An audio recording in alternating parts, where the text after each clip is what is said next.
강하고 담대하라는 제목으로 함께 말씀을 나누겠습니다. 여호수아가 모세의 뒤를 이어 이스라엘의 지도자가 되었습니다. 그때 하나님께서 여호수아에게 강조하신 말씀이 있었어요.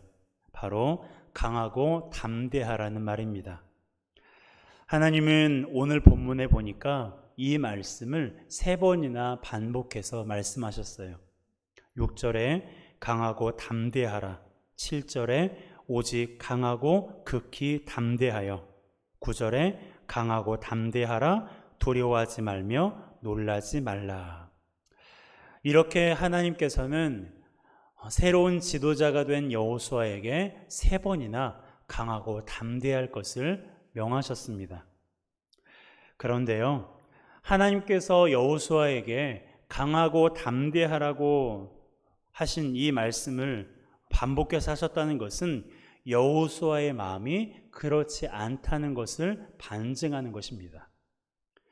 하나님은 사람의 마음의 중심을 아시기 때문에 지금 여호수아가 얼마나 두려워 떨고 있는지를 아셨어요. 그래서 강하고 담대하라고 반복해서 말씀하신 것입니다. 그렇다면 여호수아가 두려워하고 있는 이유가 무엇일까요? 간략하게 살펴보겠습니다. 첫 번째는 이스라엘의 새로운 지도자가 되었기 때문이에요. 2절입니다. 함께 읽습니다. 내 종 모세가 죽었으니 이제 너는 이 모든 백성과 더불어 일어나 이 요단을 건너 내가 그들 곧 이스라엘 자손에게 주는 그 땅으로 가라.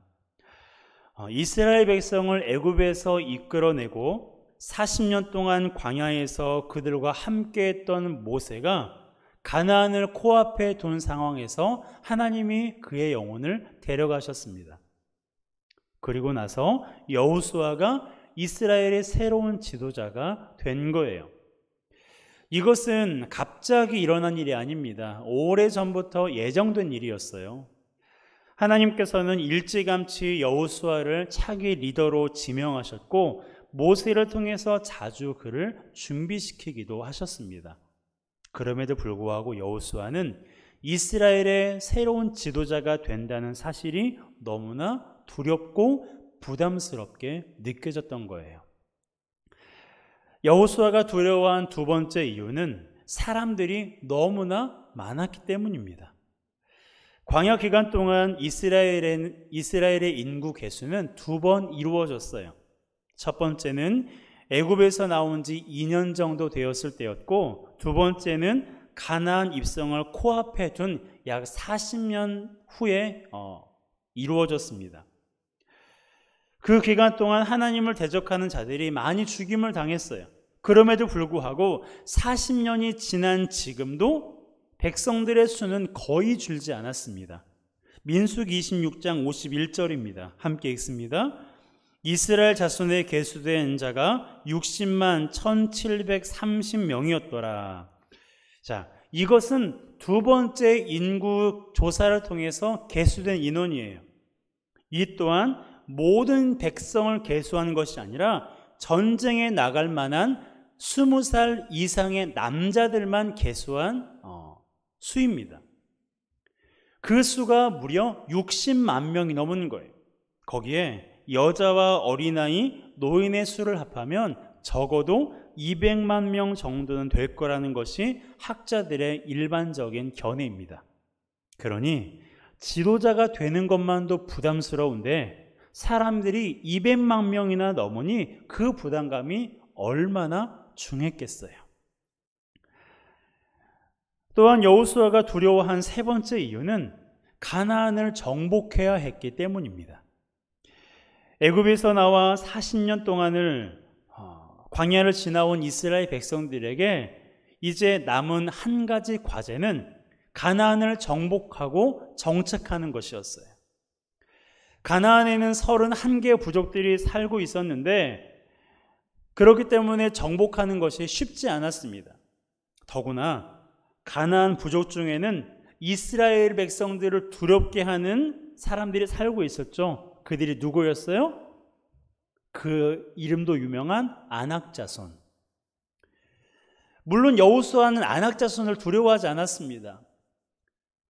38년 전에 정탐꾼 중에 하나로 가나안에 가서 아낙 자손을 보았지만 12명 가운데 10명은 무서웠던 반면에 여호수아와 갈렙만은 아낙 자손을 두려워하지 않았어요. 하지만 그곳에는 아낙 자손만 있는 것이 아니었잖아요. 그 외에도 많은 사람들이, 많은 부족들이 국가를 이루어 살고 있었기 때문에 여호수아 입장에서는 그들과 맞서 싸우는 것이 결코 쉬운 일이 아니라는 것을 알았을 것입니다. 여호수아가 두려워한 네 번째 이유는요, 멘탈이 강하지 않았기 때문에 그래요. 가나안에 입성한 여호수아가 31개의 부족과 싸워서 승리했습니다. 이것은 여호수아 전체적인 맥락을 보면 알 수 있는데요. 그런데 그것만 보면 여호수아가 멘탈이 강한 사람처럼 보여요. 그런데 사실은 그렇지 않습니다. 가나안에 입성해서 치른 첫 번째 전쟁의 상대가 여리고 성이었어요. 하지만 크고 높은 성벽을 자랑하던 여리고 성벽은 하나님의 기가 막힌 개입으로 너무나 손쉽게 여호수아가 정복했습니다. 그래서인지 두 번째 상대인 아이성과의 전쟁에서는 여호수아가 자만을 했던 것 같아요. 아이성의 규모가 작다고 얕보다가 예상치 못한 패배를 경험했는데요. 이때 여호수아의 멘탈이 완전히 무너져 버렸어요. 여호수아 7장 7절입니다. 함께 읽습니다. 이르되 슬프도소이다. 주 여호와여, 어찌하여 이 백성을 인도하여 요단을 건너게 하시고 우리를 아모리 사람의 손에 넘겨 멸망시키려 하셨나이까? 우리가 요단 저쪽을 만족하게 여겨 거주하였다면 좋을 뻔하였나이다. 무슨 말입니까? 이미 이스라엘 백성은 요단강을 건너기 전인 요단 동쪽에 어느 정도의 영토를 확보해 놓은 상태였어요. 하지만 하나님께서 약속하신 땅은 요단을 건넌 서쪽이었어요. 때문에 가나안을 정복하기 위해서 요단강을 건너왔는데 아이성에 패하고 나니까 어떤 마음이 든 거예요?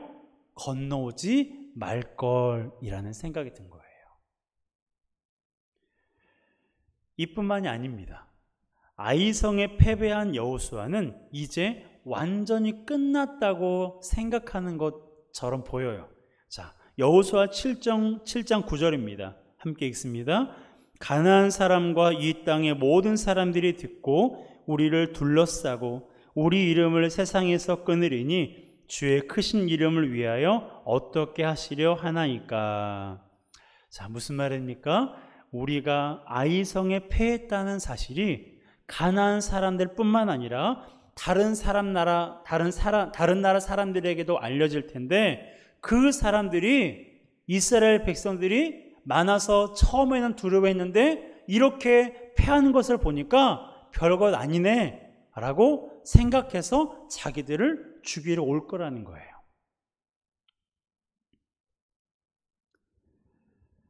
이것만 보면 아이성을 치러 올라가는 군사의 수가 3,000명이거든요. 그 3,000명 모두가 죽은 것 같은 생각이 들어요. 하지만 성경을 보면 그렇지 않습니다. 아이성과의 첫 번째 전투에서 죽은 군사의 수는 36명이었어요. 물론 한 생명이 귀합니다. 귀하지 않다고 말하는 것이 아니에요. 하지만 이스라엘의 군사의 수가 아까 몇 명이라고 했어요? 60만 1730명이에요. 그 수에 비하면 36명은 지극히 적은 수예요.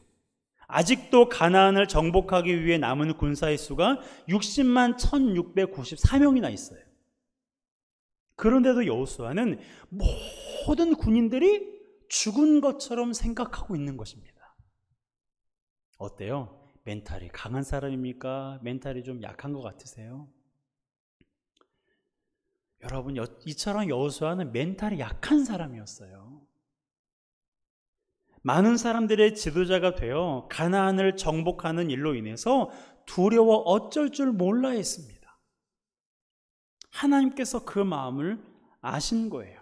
그래서 여호수아에게 3번이나 말씀하신 거예요. 강하고 담대하라. 강하고 담대하라. 그렇다고 하나님께서 뜬금없이 여호수아에게 강하고 담대하라고 말씀하신 게 아니에요. 여호수아가 강하고 담대할 만한 근거를 구체적으로 제시하시면서 강하고 담대할 것을 말씀하신 거예요. 그 첫 번째 근거가 무엇입니까? 바로 가나안을 정복하게 하시겠다는 약속이에요. 가나안을 차지하게 하시겠다는 약속입니다. 하나님께서 여호수아에게 처음으로 강하고 담대하라고 말씀하시면서 약속하신 것은 너가 가나안을 차지하게 될 거야. 자, 6절이에요. 함께 읽습니다. 강하고 담대하라. 너는 내가 그들의 조상에게 맹세하여 그들에게 주리라 한 땅을 이 백성에게 차지하게 하리라. 아멘. 그렇습니다. 하나님께서 이스라엘 백성들에게 가나안을 주시겠다고 약속하셨어요. 그런데 놀라운 사실은 이 약속은 지금 이때 여호수아에게 하셨던 약속이 아니라 오래전에 하셨던 거예요. 가장 먼저는 아브라함에게 하셨는데요. 창세기 12장 5절과 7절 함께 읽겠습니다. 시작. 아브라함이 가나안 땅으로 가려고 떠나서 마침내 가나안 땅에 들어갔더라. 여호와께서 아브라함에게 나타나 이르시되 내가 이 땅을 내 자손에게 주리라. 하나님께서 아브라함에게, 아브라함과 모세, 여호수아는요 동시대 사람들이 아니에요. 오랫동안 떨어져 있는, 만날 수 없는 그런 시대 사람들입니다. 그럼에도 불구하고 하나님께서는 아브라함에게 가나안을 너와 너의 자손에게 주겠다고 약속하셨어요. 그러니 가나안은 하나님께서 이스라엘 백성들에게 주시겠다고 약속하신 땅이에요. 그래서 약속하신 대로 가나안을 차지하게 하시겠다고 여호수아에게 말씀하신 것입니다. 여러분, 하나님은 신실하신 분이심을 믿으시기 바랍니다. 하나님은 신실하신 분이세요. 신실하다는 것은 약속하신 바를 온전히 지키신다는 뜻이에요. 성경에 기록된 모든 말씀은 하나님께서 저와 여러분에게 약속하신 말씀입니다. 믿으십니까? 특별한 어떠한 성경 속에 기록되어 있는 인물들에게 하신 약속이 아니라 이 성경을 읽고 있는, 이 성경을 통해서 구원에 이르게 하는 지혜를 주고 싶어한 저와 여러분에게 약속하신 하나님의 약속의 말씀이에요. 그렇기 때문에 우리는 성경을 읽어야 돼요. 하나님께서 우리에게 어떤 약속을 하셨는지 알기 위해서는 성경을 읽어야 돼요. 그리고 잊지 말아야 할 것은 하나님은 성경을 통해서 하나님이 이것을 나에게 약속하셨구나 라는 것을 우리가 아는 것도 중요하지만 더 중요한 것은 하나님은 그 약속을 반드시 지키신다는 분이라는 사실입니다. 우리는 약속을 지키지 못할 때도 있고 약속을 잊어버릴 때도 있지만 하나님은 결코 그렇지 않으세요.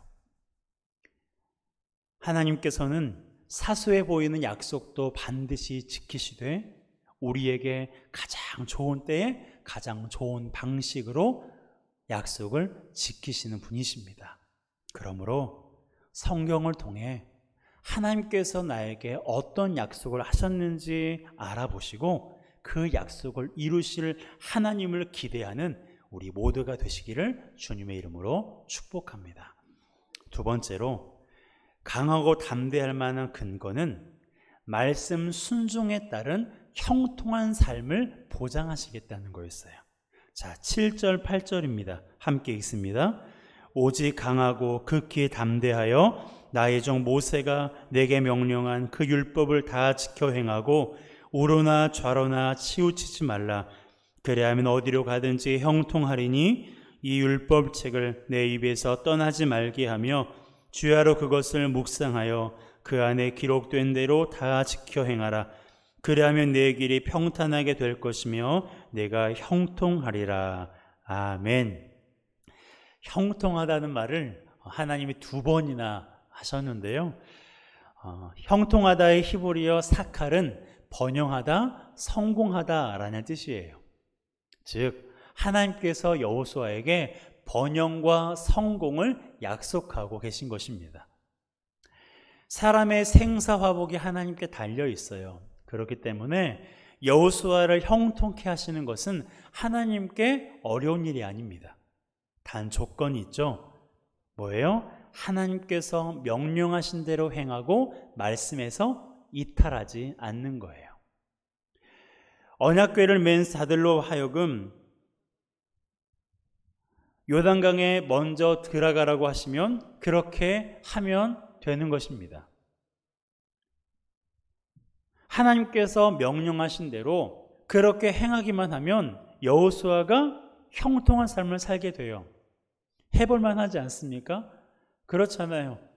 하나님이 나를 형통케 하신다는데 말씀만 지키면 그렇게 하시겠다는데 해볼만 하잖아요. 이것은 그렇게 어려운 일이 아니었어요. 방금 말씀드린 것처럼 언약궤를 맨 자들로 하여금 요단강에 먼저 들어가라고 하면 그렇게 하면 되는 거예요. 여리고 성을 돌라고 명령하시면 성을 돌면 되고, 돌다가 나팔을 불라 하시면 나팔을 불면 되는 거예요. 그게 여호수아에게 하나님이 명하신 일입니다. 실제로 여호수아는 그렇게 했어요. 그랬더니 하나님께서 형통케 하셨어요. 물론 딱 한 번 첫 번째 아이성과의 전투에서 말씀에서 이탈했는데요. 그것을 제외하고는 하나님께서 말씀하신 대로 행한 하나님께서 말씀하신 대로 행한 여호수아를 형통케 하셨습니다. 오늘날도 마찬가지예요. 하나님의 말씀대로 살아가는 저와 여러분의 삶을 하나님께서 형통케 하십니다. 믿으십니까? 하나님의 말씀대로 살아가는 저와 여러분들의 삶을 하나님이 형통케 하세요. 이것은 여호수아에게만 약속하신 말씀이 아니라 오늘 저와 여러분에게 약속하신 말씀이에요. 그런데 이런 생각이 들죠. 하나님이 명령하신 것이 너무 많은데요. 어떻게 그 많은 것을 다 지킬 수가 있습니까? 라고 반문하시는 분이 있을 수도 있어요. 그런데요, 하나님께서 명령하시는 것이 너무나 많아요. 구약에는 613개의 명령이 기록되어 있고요. 그것을 10개로 줄인 것이 10계명이에요. 그것도 많다고 생각하셨던 것 같아요. 그래서 하나님이 2개로 줄이셨잖아요. 그게 뭐예요?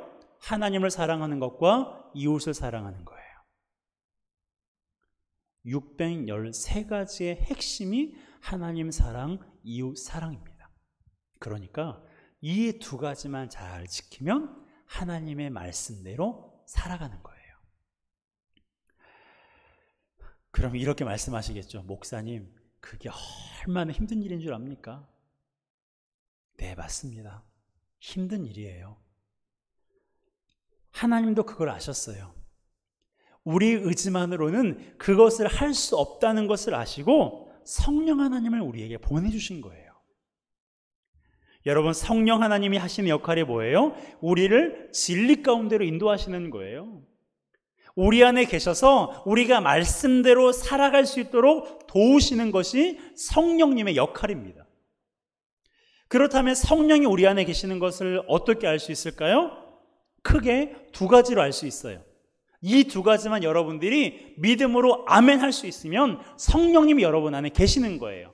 첫 번째가 뭐냐면, 예수님이 나의 죄를 사하시기 위해 십자가에 죽으시고 나에게 영원한 생명을 주시기 위해서 3일 만에 부활하셨다는 것이 믿어지냐는 것입니다. 2번째는 우리가 하나님을 아버지라고 부를 수 있는 것.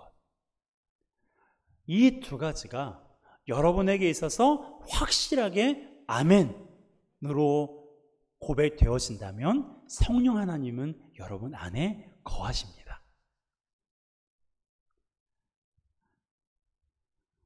여러분 안에 성령이 거하시는지 한번 돌아보세요. 혹시 성령이 거하지 않는 것 같다고 생각하는 분이 계시다면 성령이 거해 주시기를 간절히 사모하시기 바랍니다.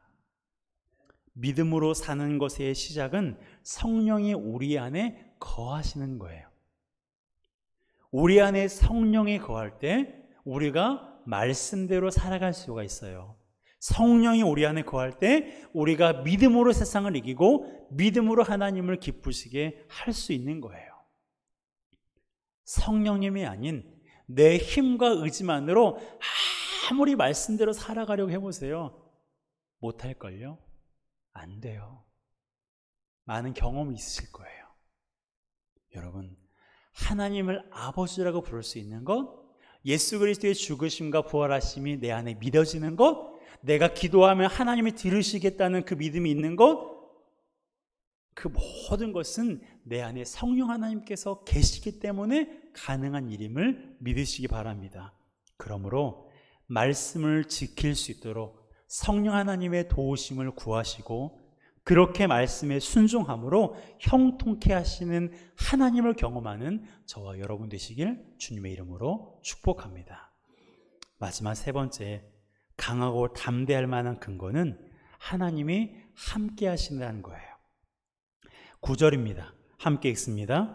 내가 내게 명령한 것이 아니냐? 강하고 담대하라. 두려워하지 말며 놀라지 말라. 내가 어디로 가든지 내 하나님 여호와가 너와 함께 하느니라 하시니라. 아멘. 어떤 분이 그러시더라고요. 무서울 때 혼자 있는 것보다 갓난아이라도 함께 있는 것이 훨씬 낫다고요. 그렇습니까? 그런데 하물며 하나님이시겠어요? 갓난아이라도, 그 힘없는 갓난아이라도 함께 있는 게 나에게 든든한데 전능하신 하나님께서 나와 함께 계신다는 이 사실보다 더 좋은 게 어디 있겠어요? 그러기에 하나님이 여호수아에게 말씀하시는 거예요. 여호수아야, 내가 너와 함께 있을 거야. 내가 너와 함께 있을 거야. 하나님은 지금 저와 여러분에게도 이렇게 말씀하세요. 사랑하는 딸아, 사랑하는 아들아, 내가 너와 함께 있어. 내가 너와 함께 있어. 이렇게 말씀하신 하나님의 음성이 들리십니까? 여러분, 다른 말은 들리더라도 이 말만은, 다른 말은 들리지 않더라도 이 말만은 반드시 들려야 돼요.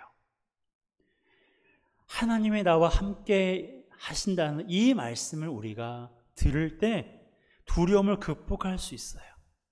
이 말씀을 들을 때 우리에게 맡겨주신 사명을 감당할 수가 있습니다. 여러분, 여호수아는 멘탈이 약하고 지도자로서의 과중한 부담감과 두려움을 가지고 있었어요. 그런데도 여호수아는 가나안을 정복하여 백성들에게 땅을 분배해 주었고 생명이 끝나는 날까지 하나님을 섬겼습니다. 그렇게 할 수 있었던 이유가 무엇이었을까요? 강하고 담대하라는 하나님의 말씀이 여호수아 안에 거했기 때문이에요. 여러분, 어떤 일로 인해 두려워하고 있지는 않습니까? 가정에서, 직장에서, 교회에서 맡겨진 일이 무겁게 느껴지진 않습니까? 여호수아와 같이 새로운 환경, 사람들과의 관계, 해내야 하는, 성취해야 하는 어떠한 일, 혹은 나의 연약한 마음과 성품으로 인해서 두려워하고 계시지는 않습니까? 오늘 이후로 두려워하지 마시기를 주님의 이름으로 축복합니다.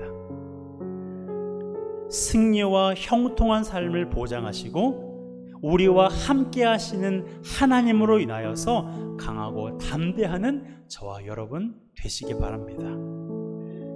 강하고 담대하라는 말씀, 이 말씀은 여호수아에게만 주신 말씀이 아니에요. 이 시간 예배하고 있는 이 땅에 하나님을 주로 삼는 저와 여러분 모두에게 하나님께서 주신 약속의 말씀입니다. 강하고 담대하라는 이 말씀을 붙들고 살았던 여호수아가 그의 생명이 다한 날까지 하나님을 섬겼고 31개의 부족을 정복하며 그 땅을 분배했던 것처럼 강하고 담대하라는 이 약속의 말씀이 우리 가슴 속에 심겨진다면 우리 안에 거하실 때 내가 멘탈이 약해도 상관이 없어요. 많은 사람들이 있어도 관계가 없어요. 내가 성취해야 되고 이뤄야 될 어떠한 그런 일들이 있어도 두려워할 필요가 없는 것입니다. 강하고 담대하라는 이 말씀이 우리 안에 거할 때 하나님께서 우리를 통해 하고자 하시는 일들을 이루실 것입니다. 여러분, 강하고 담대하라는 말씀이 우리 안에 거하기를 사모하시기 바랍니다. 강하고 담대하라는 이 말씀이 다른 사람에게 하신 말씀이 아니라 지금 나에게 하신 하나님의 약속의 말씀이라는 것을 확실하게 붙드시기 바랍니다. 하나님께서 우리를 강하고 담대하게 하십니다. 우리와 함께 하신 하나님을 인하여서 하나님의 놀라운 일들을 우리가 보고 경험하게 될 것입니다. 강하고 담대하라는 이 약속의 말씀, 이 말씀 붙들고 이 한 주간 우리의 평생 동안 주님의 뜻을 이루어 나가는 저와 여러분 되시기를 주님의 이름으로 축복합니다. 이 시간 우리